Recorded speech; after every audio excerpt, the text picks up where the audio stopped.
Hello students, कैसे हैं आप सब लोग। स्वागत है आप सभी लोगों का हमारे इस यूट्यूब चैनल में। इसका नाम है सर, मैं हूं आकाश शर्मा। आज आप लोगों के लिए इंपोर्टेंट वीडियो लेकर आया हूं और इस वीडियो के माध्यम से आप लोगों को मैं बहुत सारे क्वेश्चंस कराने वाला हूं। प्रीवियस ईयर के क्वेश्चंस हैं ये वाले, जो कि एएमयू बीएससी या एएमयू बीएससी नर्सिंग वाले जितने भी स्टूडेंट हैं उन लोगों के लिए ये मोस्ट इंपोर्टेंट वीडियो है। अगर आप चाहते हैं एग्जाम में सिलेक्शन लेना, अगर आप चाहते हैं कॉन्सेप्ट को सीखना, तो आपको इस वीडियो में जितने भी क्वेश्चंस मैं करा रहा हूं उन वीडियो को क्वेश्चंस को कम से कम 2 बार देखना। एक बार तो मैं समझाऊंगा, दूसरी बार खुद करके देखना और चेक करके देखना कि आपके कितने क्वेश्चंस आपके ठीक जा रहे हैं। आप हमारे साथ जुड़े रहिएगा, मैं आप लोगों को बहुत अच्छी तरीके से क्वेश्चंस मैं कराता रहूंगा और आप लोगों के लिए हेल्प करता रहूंगा। तो चलते हैं सबसे पहले आपके क्वेश्चंस की तरफ। हेलो फ्रेंड्स, कैसे हैं आप सब लोग। स्वागत है आप सभी लोगों का हमारे इस यूट्यूब चैनल में। इसका नाम है सर, मैं हूं आकाश शर्मा। आज आप लोगों को पुष्पी पादप में लैंगिक प्रेजेंस से संबंधित कुछ मोस्ट इंपोर्टेंट क्वेश्चंस का आंसर कराने वाला हूं। तो वीडियो को लास्ट तक देना, चैनल को सब्सक्राइब करना और इस जो भी इन्फॉर्मेशन है उसको ध्यान से देखकर अच्छे तरीके से समझना। बीज में अवशिष्ट बीजांडकाय को क्या कहा जाता है, तो शायद आपको पता होगा। उसको हम परिभ्रूणपोष या पेरिस्पर्म बोल देते हैं, जो कि काली मिर्च, कॉफ़ी, अरंडी, इलायची जैसे बीजों के अंदर ये देखने को मिल जाता है। अगला है हमारा, सहायक कोशिका में स्खलित हुए नर युग्मकों का परिणाम क्या होता है। ठीक है, तो इसका क्या होगा, तो आपको बता दें, एक अंड के साथ निषेचन की क्रिया कर लेगा और दूसरा केंद्रकी कोशिका के केंद्रक जो होते हैं उसके साथ निषेचन कर लेगा। एक बार निषेचन यहाँ होता है, एक बार यहाँ होता है, तो निषेचन 2 बार होता है, इसलिए इसको दोहरा निषेचन भी हम बोल देते हैं। ठीक है, आगे बढ़ते हैं। आगे हमारा प्रश्न है, पुष्पी पादप में निषेचन के पश्चात विकास के विषय में निम्न में से कौन सा कथन गलत है। तीसरा है हमारा दे रखा है, देखो प्रश्न को एक बार फिर से पढ़ो। पुष्पी पादप में निषेचन के बाद विकास के विषय में निम्न में से कौन सा कथन गलत है। गलत पूछा है, तो देखो बीजांड भ्रूणकोश में विकसित होता है, गलत, ऐसा नहीं है। अंडाशय से फल बन जाता है, युग्मनज से भ्रूण बन जाता है, केंद्र की कोशिका से भ्रूणपोष बन जाता है, तो हमारा ऑप्शन ए जो है ये गलत है।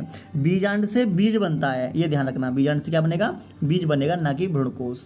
नेक्स्ट क्वेश्चन की तरफ चलते हैं। निम्नलिखित में से कौन सा परागकण को जीवाश्म के रूप में परिरक्षित करने में साबित हुआ है। तो जैसा कि आप लोगों को पता होगा कि पराग कोश के चारों ओर जो वाह्यचूल होता है वो बना होता है स्पोरोपोलिन से। ठीक है, और स्पोरोपोलिन जो होता है ये कैसा होता है, ये ऐसा कार्बनिक पदार्थ है जो विषम से विषम परिस्थिति में भी परागकण को सही सलामत बनाकर रखने का काम करता है और टेम्परेचर, अम्ल क्षार को सहन करने में भी सहायक है। तो 4 का आएगा डी। नेक्स्ट क्वेश्चन है, सपक्ष परागकण किसमें होते हैं, ये आप लोगों को बताने हैं। 5 क्वेश्चन नंबर कौन सा है, 5।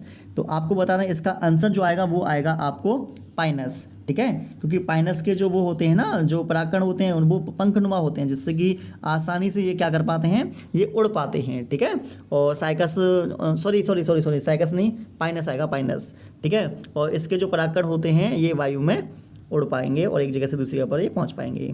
दोहरा निषेचन क्या है, इसे देखते हैं। अंड के साथ संलयन गलत है। एक नर युग्मक का 2 ध्रुवीय केंद्रक के साथ संलयन, तो आपको बता दें, देखते हैं इसको भी। एक सेक्स वाले का ये तो नहीं है। दूसरा है सी है, एक परागनलिका का 2 नर युग्मक के साथ भिन्न अंडों के साथ, गलत है। युग्मक संलयन, त्रिसंलयन, हाँ ये दोनों होते हैं तो हो गया, दोनों निषेचन, डी आएगा आंसर। नेक्स्ट क्वेश्चन, एक आवर्तबीजी पादप में कार्यशील गुरु बीजाणु से क्या विकसित होता है। 7 देखो, गुरु बीजाणु से बनता है भ्रूणकोश, क्या बनेगा, भ्रूणकोश। ध्यान रखना, भ्रूणकोश जो होता है ये आगुणित होता है और भ्रूणपोष जो होता है ये त्रिगुणित होता है, ये भी आप ध्यान रखना, ये आवर्तबीजी में बताया है मैंने। ठीक है, नेक्स्ट क्वेश्चन की तरफ बढ़ते हैं। सम्मोहक और परितोषिक किसके लिए आवश्यक होते हैं। तो 8वीं वाला जो प्रश्न है, तो सम्मोह का मतलब आकर्षित करने वाले पुष्प जो होते हैं, तो जो सम्मोहित मतलब किसको सम्मोहित करेंगे, कीट को, कीट इनकी तरफ आकर्षित होंगे। ठीक है, तो 8वीं का जो आंसर आएगा वो क्या आएगा, बी आएगा।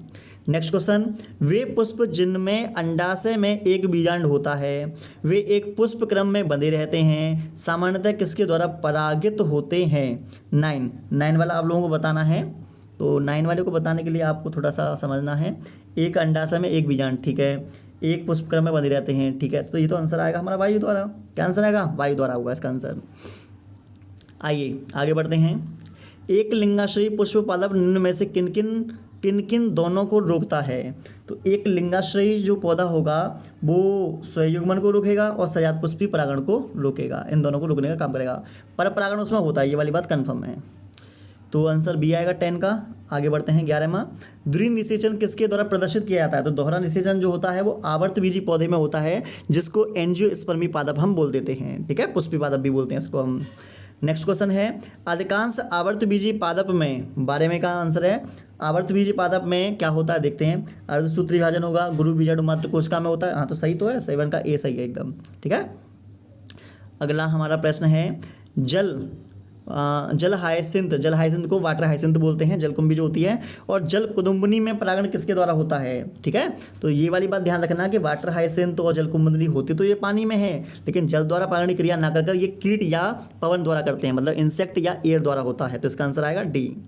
नेक्स्ट क्वेश्चन की तरफ चलते हैं, आवर्तबीजी पादप का बीजांड तकनीकी रूप से किसके समतुल्य होता है? तो जो बीजांड जो होता है, मैंने आप लोगों को करा चुका हूँ, चेक करके देख लेना आप लोग।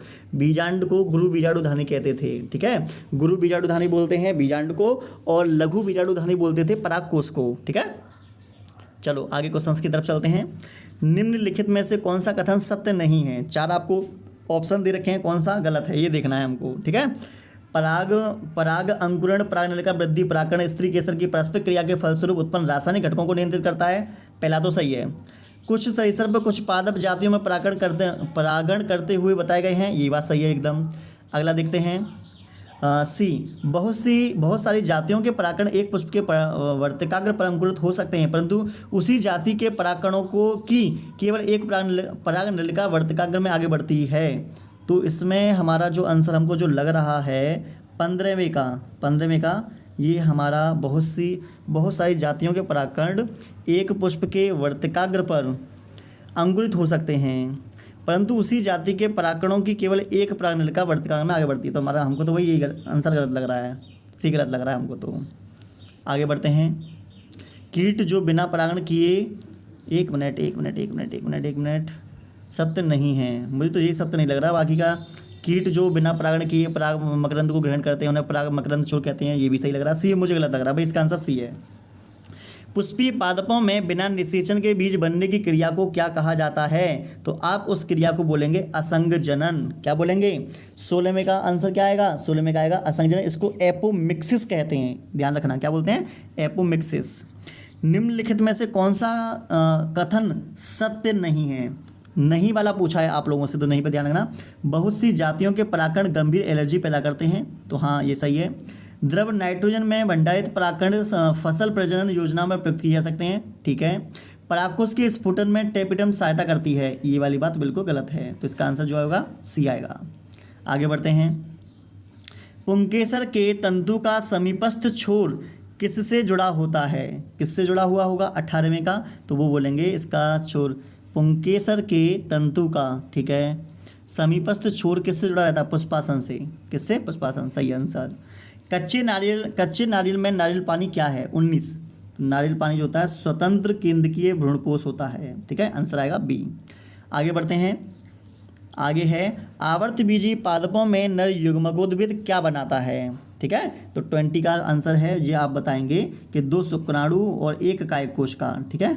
चलो आगे बढ़ते हैं, किसमें पुष्प एकलिंगी होते हैं? एकलिंगी पुष्प किसमें होगा? तो खीरा जो होता है इसमें एकलिंगी होगा, मटर, चाइना रोज, प्याज ये द्विलिंगी होंगे, ठीक है। नेक्स्ट क्वेश्चन, तंतु रूपी उपकरण किसका अभिलाक्षणिक गुण है? तो आपको बता दें 22वां, तो ये आपको बता दें ये सहायक कोशिकाओं का विशेष गुण होता है, तो 22 का आएगा सी। नेक्स्ट क्वेश्चन, आवर्तबीजी पादप में लघु बीजाणु जनन और गुरु बीजाणु जनन इनमें क्या होगा? तो आपको बता दूं लघु बीजाणु जनन और गुरु बीजाणु जनन में अर्धसूत्री विभाजन द्वारा होगा, क्योंकि इसके परिणाम स्वरूप भी क्या बनेंगे? लघु बीजाणु और गुरु बीजाणु बनेंगे, ठीक है। नेक्स्ट क्वेश्चन 23वां तो हो चुका, निम्न में से किसमें कौन सा फल अनिषेक फलन है? तो बिना निषेचन के बनता है हमारा केला। क्या बनेगा? केला और अंगूर, ये ध्यान रखना, ये असंगजनन की कैटेगरी में अनिषेक फलन की कैटेगरी में जाते हैं। तो 26 में क्या आएगा आपको पता चल गया, केला अंगूर, है ना।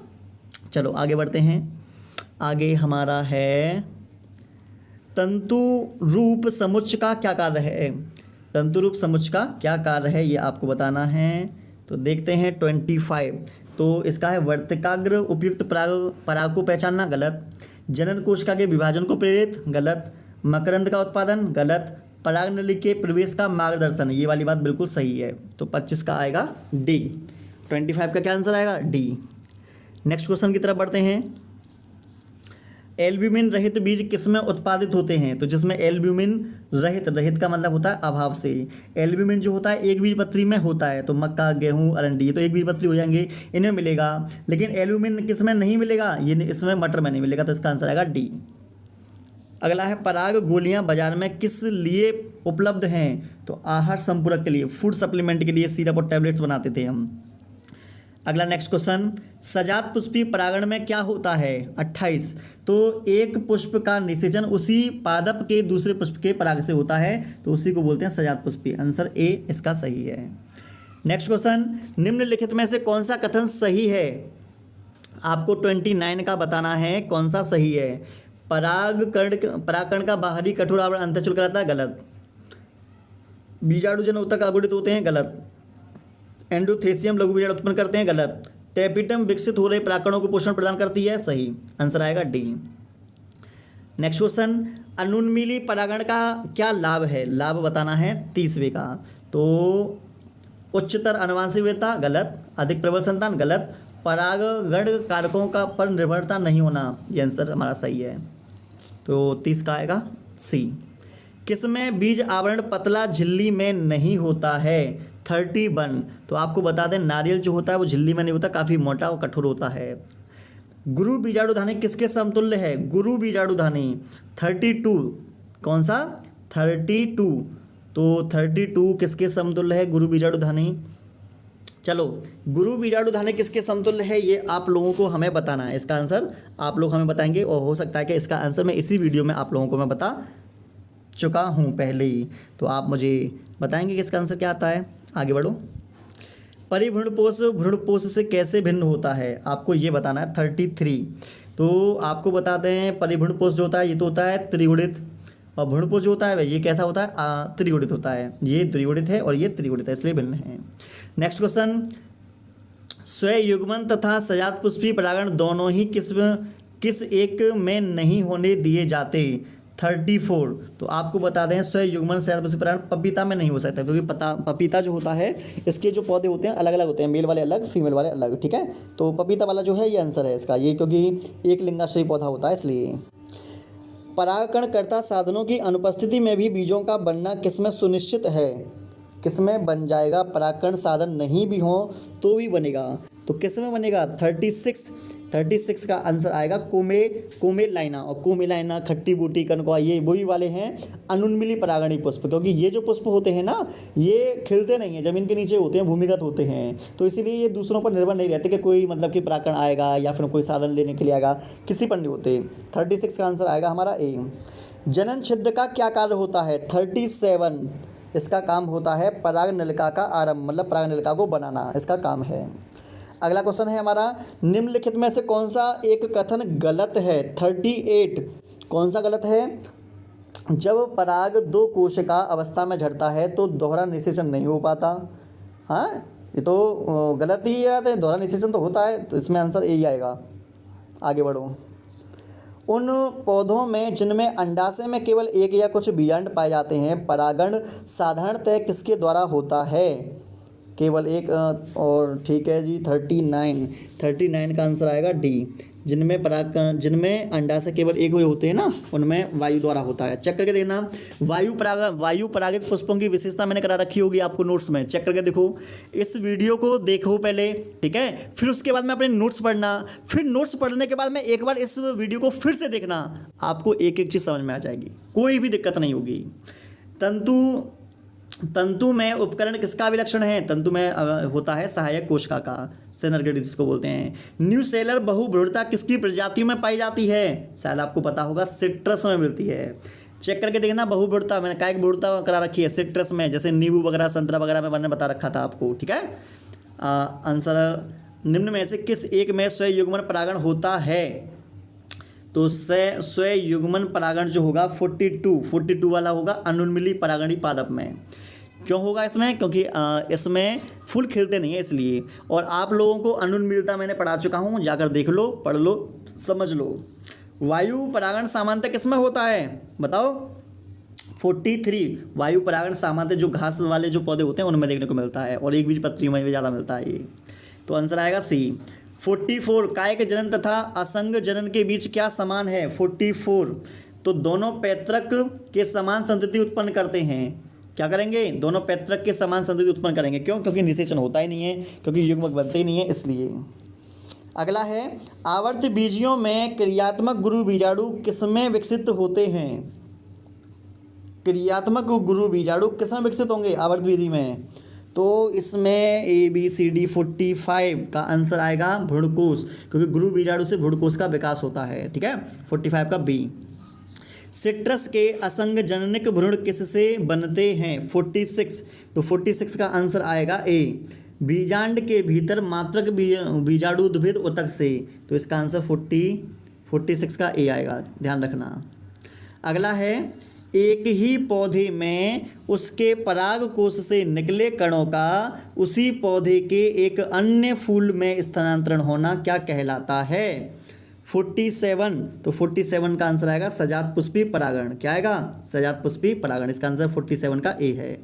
आगे बढ़ते हैं। वायु परागण, वायु परागित पुष्प कैसे होते हैं? फूल हमारा कैसा होगा वायु परागण करने वाले जो होते हैं? तो ये छोटे होंगे, संख्या में अधिक होंगे, हैं, सूखे परागकणों को उत्पन्न करने वाले होंगे। तो हमारा आंसर आएगा ए ही आ जाएगा। चलो आगे बढ़ते हैं, आगे बढ़ते हैं। देखो देखो देखो देखो, हाँ सही है, सही है। ये तो देखो ये बड़े होते हैं, ये हट जाएगा। मकरंद पैदा करते हैं, ये भी हट जाएगा। चटकी रंग के होते हैं, ये भी हट जाएगा। तो इस तरीके से हम हटा सकते हैं। नेक्स्ट क्वेश्चन की तरफ बढ़ते हैं। नीचे दिए गए चित्रों को ए से डी की तरफ दिए गए हैं, तो मैं क्या काम करना, पहचानना है। तो पहला तो मुझे जलकुंभी लग रहा है ना, ऊपर वाला प्रतिमुख कोश का लग रहा है, और ये भी मुझे कुछ ना कुछ तो लग ही रहा है। देखते हैं भुस्तारिका, पुंधानी, एंटीपोडल सेल, अंडधानी। मुझे इसका आंसर लग रहा है भाई साहब, कौन सा पता है? मुझे इसका आंसर लग रहा है 49 का बी। क्या लग रहा है? बी। जो भुस्तारिका में जो जलकुंभी थी, ये पुंधानी थी, प्रतिमुख कोशिका को एंटीपोडल सेल बोलते हैं, और इसमें अंडधानी है। इस तरीके से। Last question. फूलों के भीतर एक लिंगता में पाए जाने से किस बात की रुकावट पहुंचती है? 50 का आंसर आएगा स्वयुग्मन। क्या बोलेगा? स्वयुग्मन को, किंतु शहद पुष्पी परागण को नहीं, क्योंकि एक लिंगी पुष्प है ना। तो स्वयुग्मन तो हो जाएगा, लेकिन सजात पुष्पी परागण नहीं हो पाएगा। चलो इस तरीके से हमारे 50 क्वेश्चन हो चुके हैं। और एक देखो, इस बात को मैं पहले बता चुका हूँ कि वीडियो को एक बार देखने से कोई फ़ायदा नहीं होने वाला आप लोगों का। एक बार पहले आप अपने नोट्स को रिवाइज कर लो, फिर वीडियो देख लो, फिर नोट्स पढ़ लेना, या फिर पहले वीडियो देख लो, फिर नोट्स पढ़ना, फिर इस वीडियो को देखना। इस तरीके से वीडियो आपको 2 बार ही देखनी है, तब आपको सारे क्वेश्चन समझ में आएंगे अच्छे तरीके से। अन्यथा आप लोगों के माइंड से ये सब चले जाएंगे। और क्वेश्चन जितने भी दे रखे हैं सब नीट के क्वेश्चन हैं, बड़े एग्जाम के क्वेश्चन हैं, बायोलॉजी के मोस्ट इंपॉर्टेंट क्वेश्चन है। तो इसलिए वीडियो को अच्छे तरीके से समझ कर तभी आप इसके क्वेश्चन लगा पाएंगे। चलो अब आगे बढ़ते हैं। आगे बढ़ने से पहले आपको हम बता दें कि जो क्वेश्चन कराए हैं ये क्वेश्चन काफ़ी इंपॉर्टेंट तो है ही है, लेकिन प्रैक्टिस तो आप लोगों को करनी पड़ेगी। ठीक है, चलो मिलते हैं।